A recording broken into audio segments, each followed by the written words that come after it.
अल्लाहु अल्लाहु अल्लाहु अल्लाह करीम अम्मा बाद फ़ाऊज़ु बिल्लाहि मिनश शैतानिर रजीम बिस्मिल्लाहिर रहमानिर रहीम। बाज़ औक़ात इंसान किसी भी महफिल में जाता है तो बात नहीं कर सकता, बोल नहीं सकता। बाज़ औक़ात ऐसा होता है इंटरव्यू के लिए भी जाता है तो वहाँ भी बोलना उससे बहुत मुश्किल हो जाता है। किसी भी मजलिस में जाता है, चंद अहबाब होते हैं, लोग होते हैं, उसे कहा जाए कि तुम जो है बात करो, वो बात नहीं कर सकता।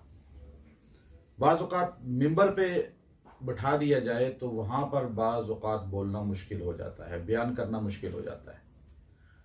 बहुत से उलमा भी इस चीज़ का इजहार करते हैं कि हम जब अक्सर बयान करते हैं माशाल्लाह अच्छे मुकर्रर होते हैं, लेकिन बाज़ औक़ात ऐसा होता है कि बयान करने में दिल पर बोझ आ जाता है और एकदम ज़बान बंद हो जाती है।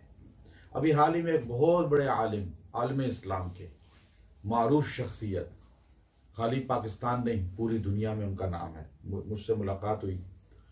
मुझसे कहने लगे कि मैं बहुत बड़े मजमा में बयान कर रहा था तो बयान करते करते एक बंदा टिकटिकी बांध के मुझे देख रहा था बयान के दौरान, तो बस उसके बाद से मेरा सर जकड़ा गया है और मेरी दिल पे बोझ है और अजीब सी कैफियत हो गई है। अब ये हालात जो है बहुत लोगों को पेश आते हैं। ये क्या चीज है कि जबान इंसान की बंद हो जाती है, बोझ आ जाता है दिल पे। इंसान को दिमाग में, दिल में हर चीज होती है लेकिन उसका इजहार नहीं कर सकता, उसको बोल नहीं सकता, चार बंदों में बात नहीं कर सकता। बाज़ औक़ात ये भी कैफियत पैदा हो जाती है। तो इसके लिए आज आपको मुजर्रब अमल बतलाना है जिससे आपकी जान छूट जाए इस मुसीबत से। अगर वो अमल आप खास तौर पे करें, जब आपको कहीं इंटरव्यू देने जाना है तो आप उसको 3 बार पढ़ के अपने सीने पे फूंक लें, इंशाअल्लाह किसी का रोब नहीं कायम होगा। आप किसी मजमा में बात करने के लिए खड़े हुए हैं तो उस मजमे का रोब आप पर कायम नहीं होगा, या उस मजमे में किसी बंदे का जो तसर्रुफ है या उसका कोई रिएक्शन है, नज़र है, कोई भी ऐसी चीज़ है वो आप पे अटैक नहीं करेगी।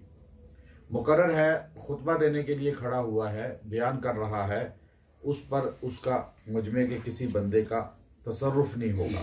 बाज़ वक़्त ऐसा होता है उलमा बयान के लिए बैठते हैं तो मजमा में बाज़ लोग ऐसे होते हैं जिनकी नज़र शदीद लगती है। बाज़ वक़्त ऐसे लोग होते हैं जिनके बातिन का असर, मजमे का बातिन का जो असर है वो उलमा पे, मिंबर के मुसल्ले पे जो बंदा है उस पर पड़ता है। इस पे हदीस शाहिद है, रसूलुल्लाह सल्लल्लाहु अलैहि वसल्लम को सहब हो गया, नमाज में सहब हो गया। आप अलैहिस्सलातु वस्सलाम ने नमाज मुकम्मल की सजदा सहब करने के बाद तो आपने फरमाया तुम में से किस बंदे का वजू नहीं है और वो नमाज में शामिल है। किसी बंदे का है, एक है ऐसा बंदा। और फिर आपने फरमाया नमाज में दाखिले के लिए वजू शर्त है तो उसको कामिल किया करो, तुम्हारी नमाज के दौरान जो नवाकिस हैं उनका असर इमाम पर पड़ता है। मजमा में अगर किसी, अब ये कहते जी इमाम साहब भूल गए, सब हो गया। अब आप देखें अक्सर सोशल मीडिया पे वीडियो चल रही होती है उलमा की, देखो जी इनसे ये नमाज में हो गई कि सजदे में जाना था, ये रुकू में चले गए, रुकू में जाना था सजदे में चले गए। ये जो होता है ये हदीस बतलाती है कि मजमा के अंदर कोई ना कोई बंदा ऐसा होता है नमाज में जिसकी गलतियों का असर इमाम पर पड़ता है और उससे साहब हो जाता है। तो इसी तरह ये जो अमले मुजर्रब है जो मैं आपको बता रहा हूँ, वो आप किसी भी मजमा में जा रहे हैं, अदालत में जा रहे हैं, जज के सामने, थाना में जा रहे हैं, पुलिस के सामने, आप किसी भी पंचायत में, आप किसी भी मीटिंग में जा रहे हैं, मिंबर पे बैठे हैं खुतबा देने के लिए, बयान करने के लिए, आप 3 बार ये जुमला खाली पढ़ें। मुख्तसर जुमला है, जाअल हक़्क़ु ज़हक़ल बातिल इन्नल बातिल कान ज़हूक़ा। अब सारे पढ़िए, जाअल हक़्क़ु ज़हक़ल बातिल इन्नल बातिला काना ज़हूक़ा। कोई मुश्किल है ये? अब आप देखिए, इतना मुख्तसर जामे कलमा है ये, इतना मुख्तसर जामे कलमा है कि जिस वक़्त रसूलुल्लाह सल्लल्लाहु अलैहि वसल्लम मक्का फतह करते हैं, फतह मक्का के मौके पर आप सल्लल्लाहु अलैहि वसल्लम एक ऊंट पर सवार हैं। ऊंटनी आपकी अपनी है, कुस्वा ऊंटनी, आप उस पर बैठे हुए हैं। तो आपके आगे जो है एक बच्चा बैठा हुआ था जिसका नाम अली बिन अबिल आस था, जो आपका नवासा था। और वो अली बैतुल्लाह शरीफ के अंदर रसूलुल्लाह के साथ दाखिल हुए, क्योंकि आपने तवाफ बैतुल्लाह का ऊँटनी में बैठ के किया था, उसको इख्तियार किया। अब मोहम्मद बिन वहाब जो नजदी थे, इब्न तैमिया रहमतुल्लाह अलैह के मुक़ल्लिद और आज के सऊदियों के मुर्शिद, उन्होंने इख्तियार किया कि जब हुजूर ने ऊँटनी पे बैठ के तवाफ किया है तो मैं भी तवाफ ऊँटनी पे बैठ के करूंगा, या ऊँट पे, तो ये सुन्नत है।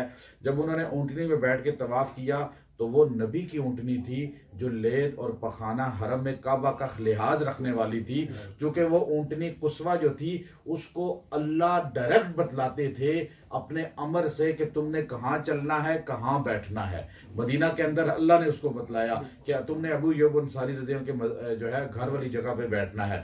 अब ये ऊँटनी तो पखाना पेशाब हरम में काबा में नहीं करती थी, क्योंकि नबी की ऊँटनी थी। जब उम्मती की ऊँटनी वहां चली तो उसने पूरा मताफ जो है गंदगी से भर दिया। तो उन्होंने फिर तौबा की, उन्होंने कहा मैंने वो हुजूर की पर्सनल लाइफ में मुदाखलत की है, वो हुजूर की पर्सनल लाइफ है वो। अब वो आप ऊँटनी पे बैठ के अंदर दाखिल हुए काबे में, अब आप हम कहें जी काबे में ऊँटनी में बैठ के दाखिल होंगे, ये गुस्ताखी होगी, ये अदब नहीं होगा। ऊँटनी पे आप बैठे अंदर गए, आपके साथ बैठे हुए आपके नवासे बच्चे थे अली। तो अब तारीख में अली वो आता है तो समझते हैं शायद अली उल मुर्तज़ा है, नहीं, तारीख वाले वो अली बिन अबिल आस हैं। जब उन्होंने हजूर के साथ बैतुल्लाह के 360 ऊंचे बुत थे, उनको हजूर अलैहिस्सलाम ने बाज़ जगहों पे अपने कंधों पे भी उनको खड़ा किया और उन्होंने ऊपर एक एक बुत को तोड़ा। सबसे पहला बुत जो रसूलुल्लाह ने यूं इशारा करके तोड़ा था, यही जुमला इरशाद फरमाया था, जाअल हक़्क़ु ज़हक़ल बातिल इन्नल बातिल काना ज़हूक़ा, के हक आ गया और बातिल मिट गया, और बातिल है ही मिटने के लिए। जब आप ये जुमला कहते हैं तो आपको उस वक्त जो है ये तर्जमा और नबी अलैहिस्सलाम का वो वक्त सामने रखना चाहिए, वो लम्हा। तो इंशाअल्लाह आपको इससे क्या मिलेगा? फैज़ मिलेगा। याद हो गया आपको? तो क्या जुमला है?